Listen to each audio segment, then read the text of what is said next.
Hey everyone, this is Rod. Hope you're doing well out there. If you're like me, your heart's a little heavy. You see some things in the media, it makes your heart a little bit heavy. And it's not something I'm going to talk about today. I'll talk about that maybe next week, which is called Discovering Your Humanity. But today we're going to talk about the 7 steps to discover your discipline.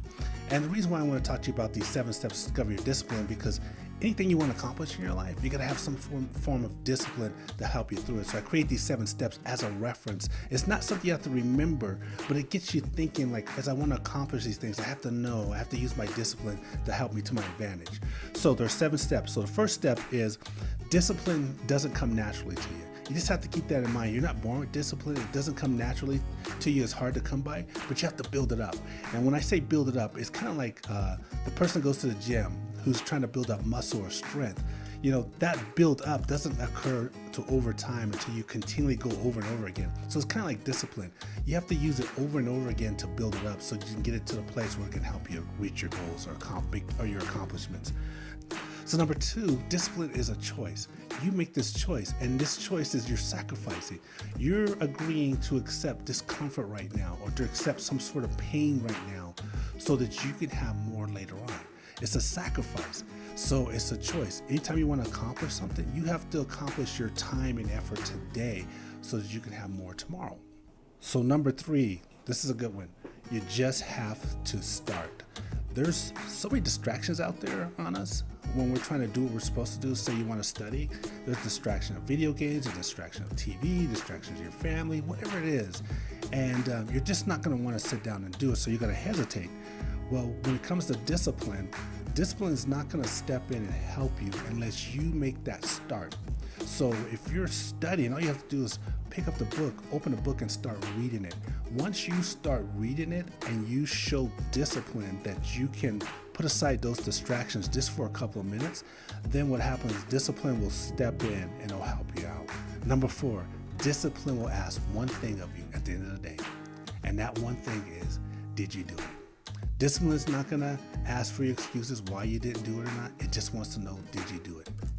And if you answer yes in your mind and you say, yes, I did it, then discipline will tickle you with satisfaction and joy and this feeling of accomplishment.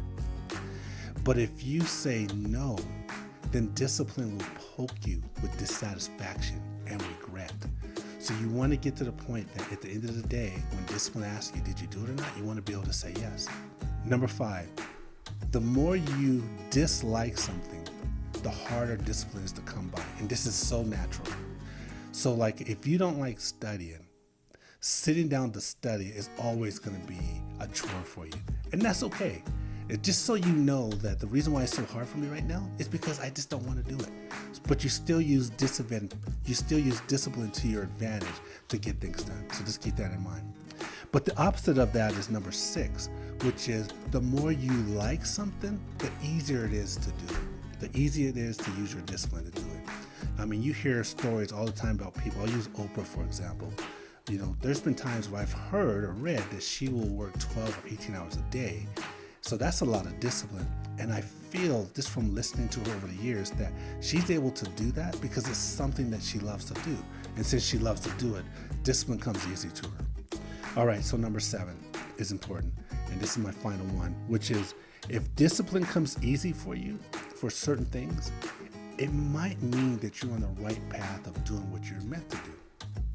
So there's, like I mentioned Oprah earlier, where she can do 12 or 18 hours a day and use that discipline to her advantage. Well, it's obvious that Oprah is doing what she loves to do. And as a result, she can use a discipline in her favor over a long period of time. So just keep that in mind as you're choosing things that you want to do in your life, goals or whatever it is.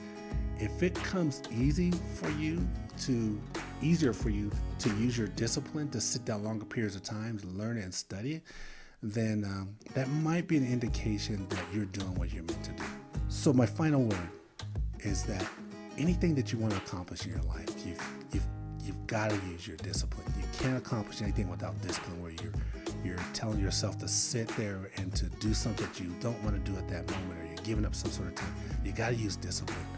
And if you can use discipline, you can accomplish anything in your life. So that's all I have for you today.